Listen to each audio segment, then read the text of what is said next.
Hello student, तो कैसे हैं आप लोग। तो जो हमारा कंप्यूटर का हम 50 क्वेश्चन देख रहे थे उनमें से 25 क्वेश्चन देख लिए थे। 25 क्वेश्चन हम इस वीडियो में देखने वाले हैं, ठीक है। तो फिफ्थ सेमेस्टर के सभी बच्चे ध्यान से जो है कि इसको पढ़ेंगे, और जिनको भी कंप्यूटर से संबंधित कुछ भी और जानना हो वो। तो चलिए भाई देखते हैं अभी हमने क्या क्या पढ़ा। बेसिक कंप्यूटर का क्वेश्चन हमने देख लिया 25 जो है 15 और जो है कि 10 MS वर्ड का देखा। अभी हम देखेंगे MS एक्सेल का।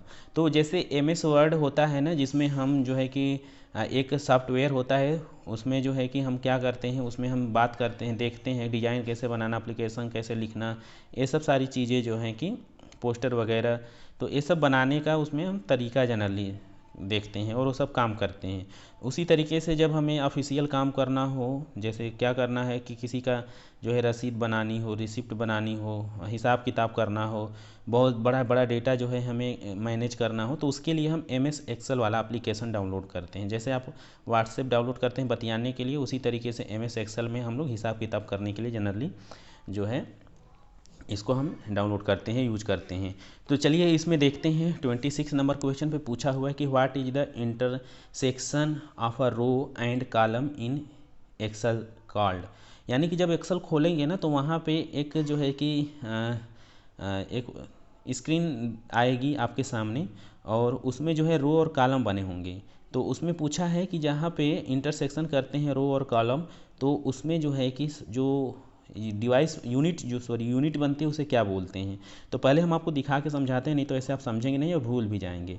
तो यहाँ पे ऐसे देख के समझेंगे तो आपको समझ में आ जाएगा भाई। मैं आपको कोशिश कर रहा हूँ दिखाने की, एक सेकेंड।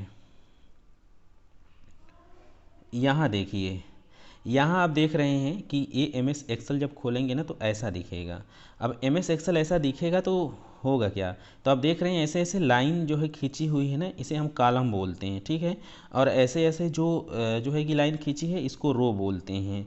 तो इसमें क्या होगा ना, ये हालांकि एक जो है कि हमें प्रोफार्मा देते हैं कि आपको इसी में लिखना है, और या तो आप ऊपर से नीचे लिखें या नीचे से लेफ्ट से राइट लिखें, ठीक है।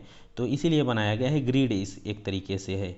तो अब देखिए यहाँ पे देखिए, यहाँ पे ऐसे ऐसे काटा गया है ना, तो ये यहाँ पे ऐसे बन रहा है एक खाना। ये एक खाना जो है ना, यहाँ पे जहाँ पे रो और कॉलम देखिए इंटरसेक्ट कर रहे हैं, तो यहाँ पे ये जो खाना खाना बन रहा है ना, तो एक खाने को हम क्या बोलते हैं, सेल बोलते हैं। क्या बोलते हैं, सेल बोलते हैं। तो बात समझ में आई। वो क्या पूछा है, पूछा है कि यही जो रो और कॉलम इंटरसेक्ट कर रहे हैं, तो जो खाना एक ठो बन रहा है इसको क्या बोलते हैं, सेल बोलते हैं। ये क्वेश्चन काफ़ी बार पूछा गया है, तो आप ध्यान रखिएगा भाई, ठीक है। चलिए इसको मिटाते हैं और देखते हैं आगे। 20, अच्छा तो इसमें क्या कौन सा सही हो जाएगा, सेल सही हो जाएगा, ठीक। आगे चलिए हम देखते हैं कि इसमें जो है कि 27 नंबर जो क्वेश्चन पूछा है, इसमें पूछा है कि which symbol is use to denote the start a formula in Excel. अगर एक्सेल में आपको कोई भी फार्मूला जो है लिखना है, जैसे आपको गुणा भाग करना है, जो भी करना है, तो सबसे पहले जो है कौन सा सिंबल आप लगाते हैं, तो पहले सबसे इक्वल का सिंबल लगाते हैं भाई, ठीक है। इक्वल का सिंबल लगाते हैं, बी सही हो जाएगा। इक्वल का सिंबल ऐसे होता है ना, पहले ए वाला सिंबल हम लोग दबाते हैं, फिर जो है कुछ हम उसमें टाइप करते हैं तो वो काम करता है, नहीं तो काम ही नहीं करेगा। उसके बाद भाई देखिए यहाँ पे पूछा हुआ है कि 28 क्वेश्चन पे SUM is an example of a. जो सम है, ठीक है, ये सम है, ये क्या है, तो भाई सम जो है एक फंक्शन है। क्या है, एक फंक्शन है। जैसे 2 और प्लस 2 करेंगे तो 4 होगा ना, तो ये 4 क्यों हुआ, क्योंकि बीच में एक फंक्शन था कहीं ना कहीं प्लस। अगर यहाँ पे अगर माइनस कर देते तो भी एक फंक्शन हो जाता, मल्टीप्लिकेशन कर देते तो, यानी कि जो जो कहीं ना कहीं डिजिट को जो है कि जोड़ने घटाने का जो काम करता है उसे फंक्शन बोलते हैं। तो सम एक फंक्शन है। आगे 29 क्वेश्चन देखते हैं, what does auto sum to in Excel. Excel अगर आप चलाते हैं तो उसमें ऑटो सम क्या होता है, ऑटो सम जैसे क्या होता है, जैसे सम है तो ऑटो सम क्या होता है। तो ऑटो सम ना ये थोड़ा सा एक स्पेशल जो है कि ये की होती है। जैसे मैंने बताया ना बहुत सारे ऊपर बटन दिए होते हैं, तो उसमें से ये यूज होता है। इसमें जो automatically calculate the sum of the range of cell, जैसे मैंने अभी आपको सेल बताया ना, तो उस सेल में जितनी भी चीज़ें होंगी, मान लीजिए 475, 890 और ऐसे नीचे उसमें जितनी भी चीज़ें होंगी उन सभी को अपने आप जोड़ देगा। ऑटो सम मतलब अपने आप जोड़ना। तो वो सभी उस सेल के जितने भी चीज़ें होंगी नीचे तक, ठीक है, उस रेंज में आएंगे, सब ऑटोमेटिकली जोड़ देगा, कैलकुलेट कर देगा। ठीक है, कैलकुलेट कर देगा, चाहे अब जो भी कैलकुलेशन हो, गुणा भाग जोड़ घटाव, वो जो है कि सब एक ही साथ कर देगा। तो ऑटो सम उसके लिए यूज किया जाता है। बात समझ में आई? चलिए चलते हैं अब 30 नंबर के क्वेश्चन पे। 30 नंबर के क्वेश्चन में देखिए क्या पूछा है। तो 30 नंबर के क्वेश्चन में भाई पूछा ये है कि which chart type is best for showing trend over time. अब भाई इसमें से आप चार्ट पेपर कुछ देखे होंगे ना, जैसे पाई चार्ट होता है, बार चार्ट होता है, लाइन चार्ट होता है, स्कैटर्ड प्लॉट होता है। तो आप देखे होंगे डायग्राम बनाने के कई सारे, डायग्राम को समझाने के लिए कई सारे चार्ट होते हैं। जैसे मान लीजिए कि ये ऐसे भी चार्ट आपने देखा होगा, ये ऐसे, यहाँ पे ऐसे। ठीक है, तो ये कोई भी चीज़ समझने के लिए एक तरीका होता है। दूसरा ऐसे होता है, आप देखेंगे ऐसे होता है, लाइन की तरह बस दिखाता है ऐसे, जैसे क्रिकेट मैच देखते होंगे तो दिखता होगा ना, ये दोनों दिखता है क्रिकेट मैच देखते हैं तो सबसे ज़्यादा समझने के लिए बेस्ट कौन सा है, तो लाइन चार्ट, इसको लाइन चार्ट बोलते हैं। ठीक है, तो आपका सी सही हो जाएगा 30 का। बात समझ में आ गई? तो मैं थोड़ा थोड़ा इसलिए समझा रहा हूँ कि लंबे समय तक आपको याद रहे, नहीं तो फिर आप भूल जाएंगे बहुत जल्दी। ठीक है, तो इसलिए वीडियो थोड़ा लंबा हो जा रहा है। आगे चलिए भाई बात करते हैं, आगे हम बात करते हैं। हमारा क्वेश्चन नंबर है 31। पूछा है वह कि which is the default file extension of an Excel workbook. अगर वर्क बुक में, ठीक है, आप जो है कि एमएस एक्सेल में अगर आप कुछ काम करते हैं, ठीक है, तो एक्सेल वर्क बुक में मान लीजिए जो 2007 का फीचर्स है, उसमें अगर आप कोई फाइल बनाते हैं, ठीक है, तो उसका अपना लास्ट में टाइटल क्या लगेगा, उसका अपना टाइटल क्या लगेगा लास्ट में। जैसे मैंने आपको बताया ना, ऊपर एमएस वर्ड में जब आप बनाते थे वहाँ पे डॉक्यूमेंट्स, तो वहाँ पे .docs ऐसे लगता था ना, उसी तरीके से जो आप एमएस एक्सेल में बनाएंगे। ठीक है, तो इसमें क्या होगा भाई, इसमें क्या टाइटल क्या आएगा, तो इस एक्सटेंशन इसे बोलते हैं, ध्यान रखिएगा आपके लिए समझने के लिए। टाइटल जैसे आप लगाते हैं ना, फलाने मौर्य या फलाने वो, उसी तरीके से फाइल के लास्ट में कौन सा टाइटल लिखा होगा जब आप एक्सेल वर्कबुक में फाइल बनाएंगे, तो उसको हम बोलेंगे XLSX। ठीक है, XLXS, ये याद रखिएगा, आपसे यहाँ से पूछा जाता है क्वेश्चन। आगे चलते हैं, पूछा है 32 कि Ctrl + C दबाएंगे तो क्या होगा। तो Ctrl + C दबाने से C से कॉपी हो गया ना, तो आपका ए सही हो जाएगा, कॉपी।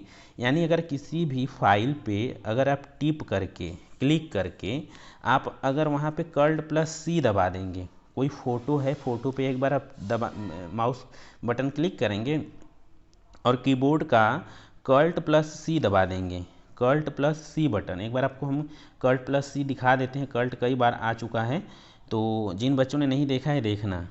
देखो भाई, ये हमारा कीबोर्ड है ना, तो इसमें जो है आपका, ठीक है, ये है कर्ल्ट, ये देख रहे हैं कर्ल्ट है, और इसमें से सी है, थोड़ा अजीब है ये, इसमें कई सारा लैंग्वेज लिखा हुआ है, ए सी। तो कर्ल्ट और सी अगर एक साथ आप दबा देंगे ना, तो एक कॉपी हो जाएगा, और इसको फिर आप पेस्ट कर देंगे कहीं पे। तो Ctrl + C एक साथ दबाने से क्या होगा, कॉपी होगा। 33 नंबर के क्वेश्चन पे चलते हैं। 33 नंबर के क्वेश्चन पे चलते हैं। यहाँ पे पूछा है कि what is the function of freeze panes Excel.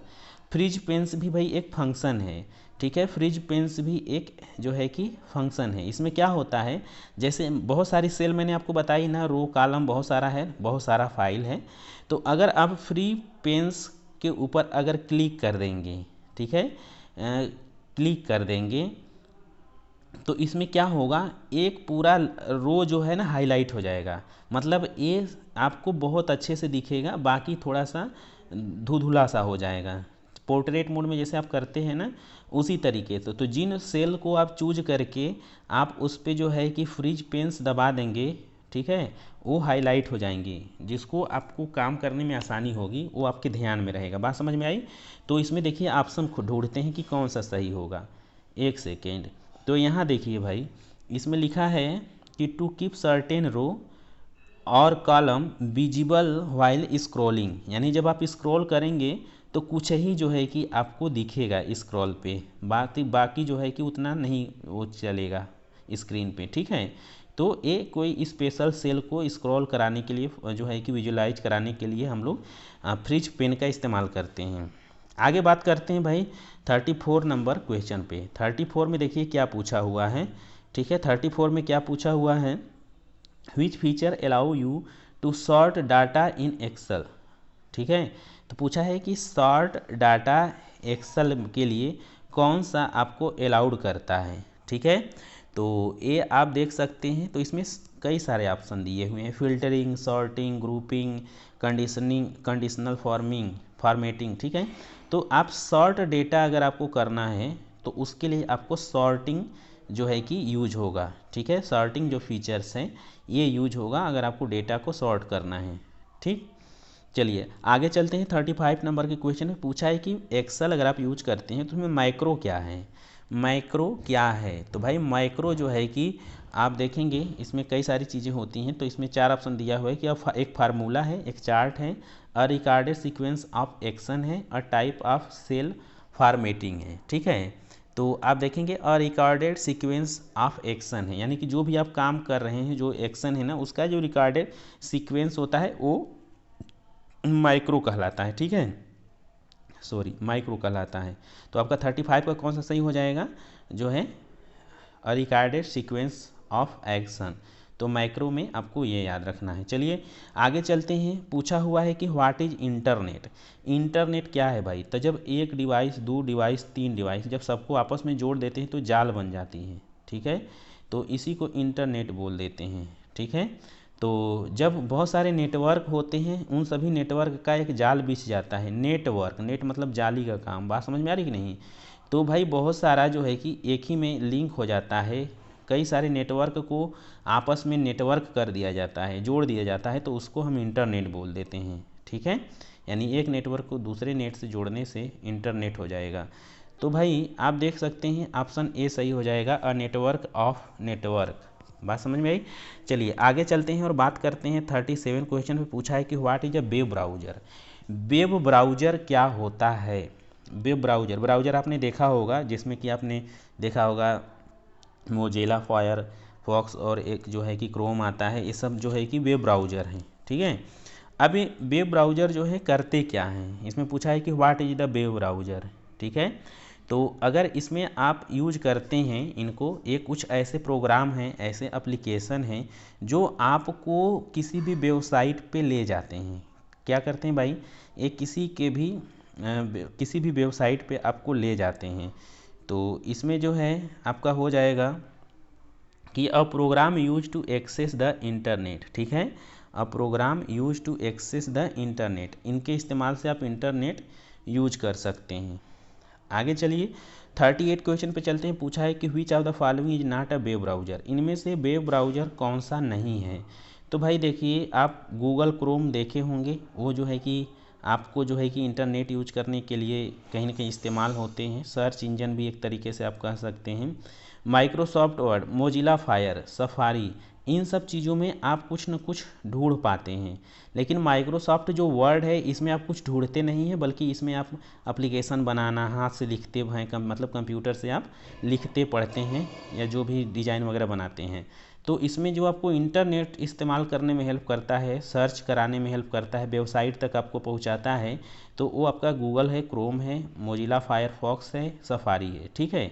तो आपका इसमें से नहीं कौन है, पूछा है, ध्यान दीजिएगा, नहीं कौन है। तो आप जो है आप लगाएंगे माइक्रोसॉफ्ट वर्ड नहीं है। What is the email address, email address क्या होता है भाई। तो इसमें क्या होता है, आप ईमेल एड्रेस एक ऐसा एड्रेस है जहाँ पे हम ईमेल भेजते हैं, जायज़ सी बात है। तो इसमें हो जाएगा a unique identifier for sending end receiving email, यानी ये कि यूनिक आइडेंटिफायर है जो कि हम यूज करते हैं मेल को भेजने और प्राप्त करने के लिए। तो आपका हो जाएगा सी सही। 40 क्वेश्चन पे चलते हैं। पूछा है कि what does fishing mean, fishing क्या होती है। तो भाई देखो मैंने आपको जब थर्ड सेमेस्टर जब मैं पढ़ा रहा था तो वहाँ पे भी मैं बताता हूँ आप सभी को, जब हम साइबर सिक्योरिटी पढ़ाते हैं तो वहाँ पे हमने आपको कई सारी चीज़ें बताई थी कि फ़िशिंग क्या होती है। फ़िशिंग का सीधा सा मतलब होता है मछली मारना। तो आप लोग जाते हैं नदी के किनारे और चारा डालते हैं, मछली को लालच देते हैं, बेचारी मछली आती है, लालच में पड़ जाती है और उसको आप मार देते हैं, मर जाती है। उसी तरीके से इंटरनेट पे कुछ लोग आपका जो है कि ऐसे ही शिकार करते हैं।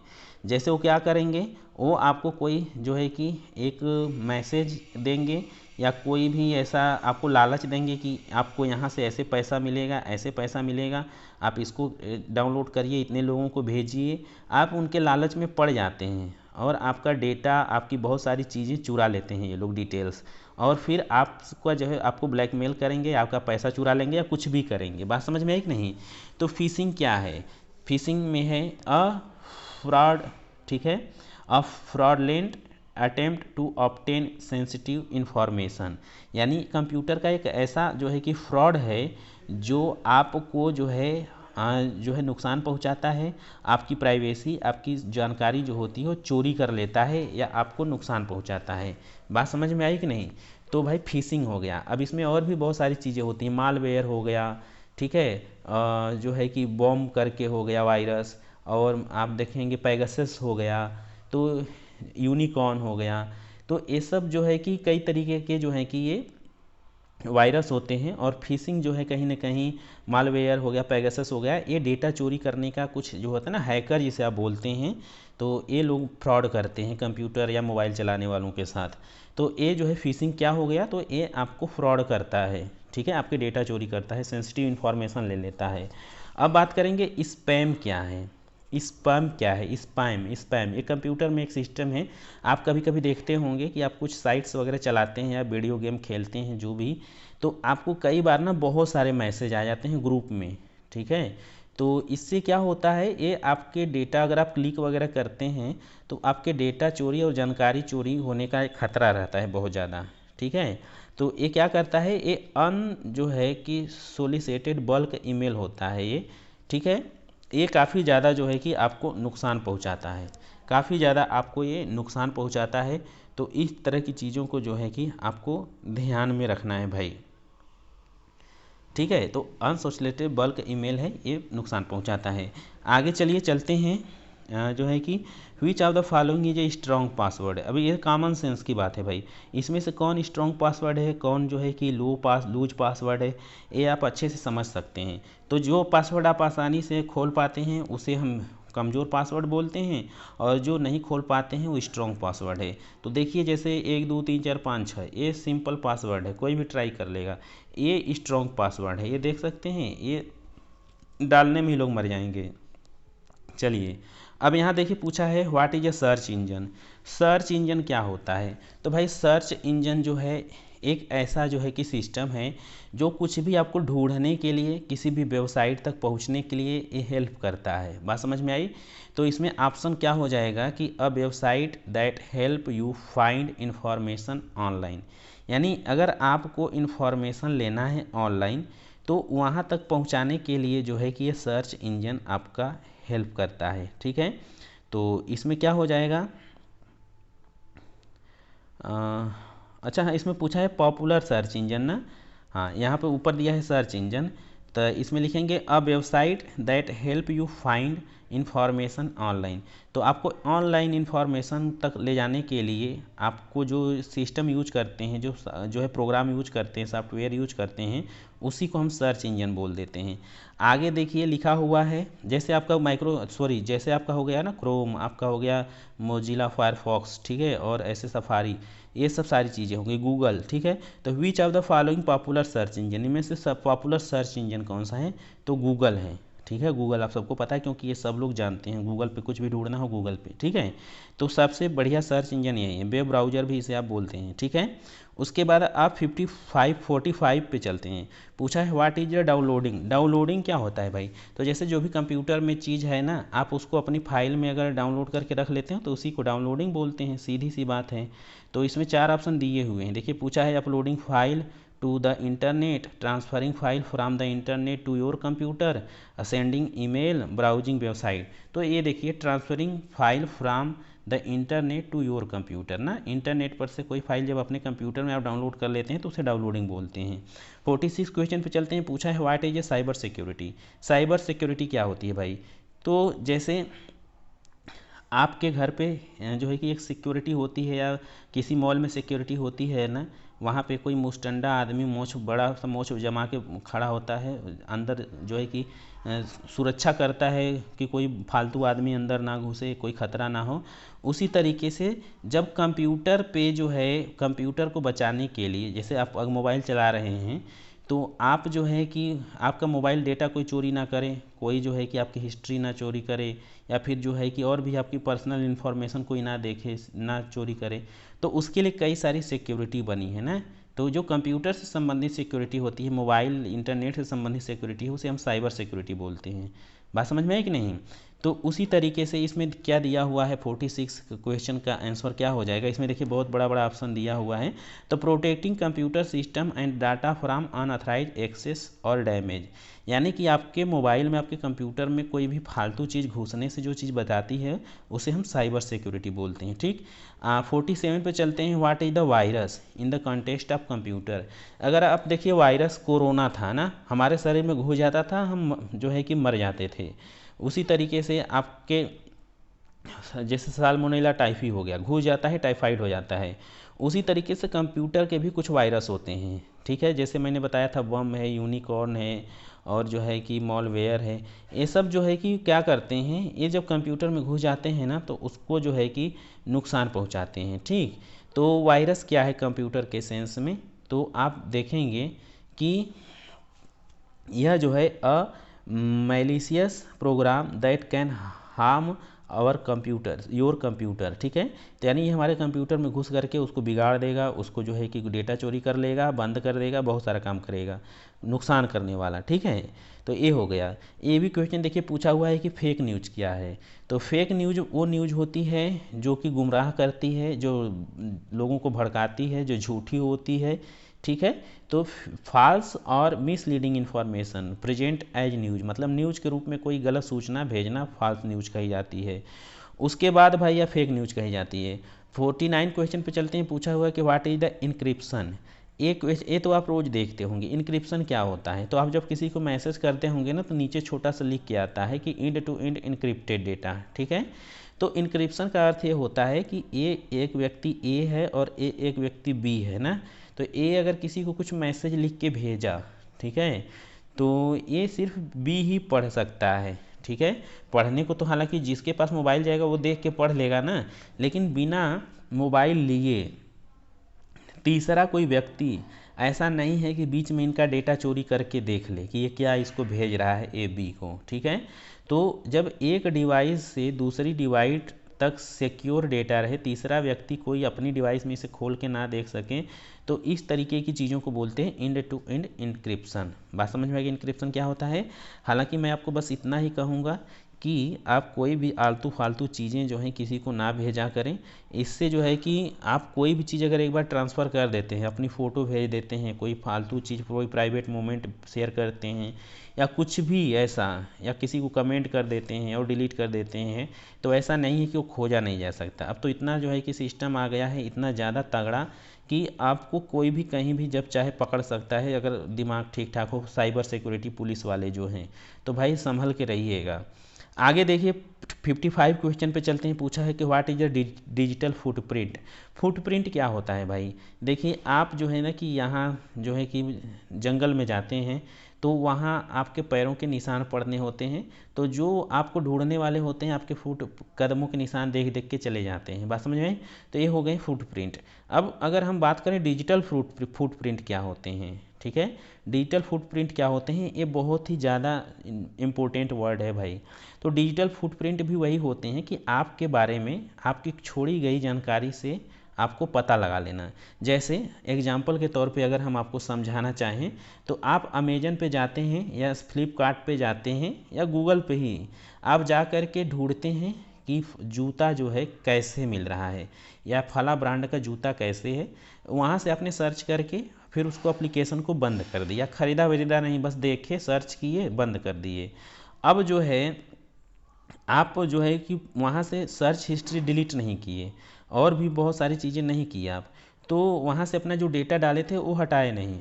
तो अब फ्लिपकार्ट जो है या गूगल है या और भी जो उसके साथी एप्लीकेशन हैं, वो सब जान जाएंगे कि इसको जूता खोज रहा है, जूता पसंद है। एक काम करते हैं ना, इस जितना भी ये एप्लीकेशन यूज करता है सभी से हम जो है कि कहते हैं कि देखो भाई इसको ये वाला जूता दिखाओ, तुमको ये कमीशन देंगे, ठीक है। तो अब बार बार आपको दिखाएंगे वही जूता और आप उसे खरीद भी लेंगे या नहीं खरीदेंगे, लेकिन वो आपके यहाँ जानकारी जान गए। आप अगर मान लीजिए कि कुछ चीज़ें और भी ऐसे ही सर्च कर रहे हैं, ठीक है, तो आपका सर्च देख करके जो बाकी एप्लीकेशन हैं या वहाँ पे जो लोग बैठे हैं या जो भी इस जो है कि आजकल जो है कि एआई हो गया है, आर्टिफिशियल इंटेलिजेंस हो गया है, वो जान जाता है कि ये क्या खाता है, इसको किस तरीके की चीज़ें पसंद हैं। तो जो भी आप डेटा कहीं पे अगर एंट्री करते हैं, जैसे फ्लिपकार्ट हो गया, कहीं पे भी किसी भी वेबसाइट पे जाके आप अगर कुछ सर्च करते हैं, अपना कुछ इंटरेस्ट जो है कि वहाँ डालते हैं, लिखते हैं या ढूंढते हैं, जिस तरीके की वीडियो देखते हैं, तो वो सारी चीज़ें उनको पता चल जाती हैं कि इसको किस चीज़ कौन सा जो है कि देखने में वीडियो किस तरीके का जो है कि ये चीज़ें इस्तेमाल करता है, सारी चीज़ें वो आपकी जान जाते हैं ना। तो इस तरीके से छोटी छोटी आपकी इन्फॉर्मेशन यहाँ वहाँ से इकट्ठा करके आपकी आदतें, आपका व्यवहार और आपकी ज़रूरतें जो लोग ये जो जान जाते हैं ना, इसी को हम डिजिटल फुटप्रिंट बोलते हैं। बात समझ में आई कि नहीं? तो भाई इससे बड़ा सिक्योर रहा करिए, हर वेबसाइट पे मत जाया करिए, बड़ा फालतू चीज़ होती है, वहाँ से आपकी प्राइवेसी और आपके बारे में बहुत सारी चीज़ें चुराई जा सकती हैं, आपको ब्लैकमेल भी किया जा सकता है, ठीक है। तो 50 नंबर जो आपका क्वेश्चन है यहाँ आपका हो जाएगा सही, the record of your online activity, ठीक है। यानी कि भाई इसमें आपका ये जो हो जाएगा ये सही हो जाएगा कि आपकी जो एक्टिविटी होती है डेली की ऑनलाइन, ये रिकॉर्ड हो जाता है, ठीक, और इससे आपको खतरा हो सकता है भाई। तो ठीक है, तो फिलहाल आज की वीडियो में इतना ही। हमने जो है कि फर्स्ट और सेकेंड पार्ट मिला करके कुल 50 क्वेश्चन कंप्लीट कर लिए। 50 क्वेश्चन हम और जो है कि कल बता देंगे, ठीक है। तो चलिए, आप लोग खुश रहिए, स्वस्थ रहिए, मुस्कुराते रहिए, अच्छे से पढ़िए।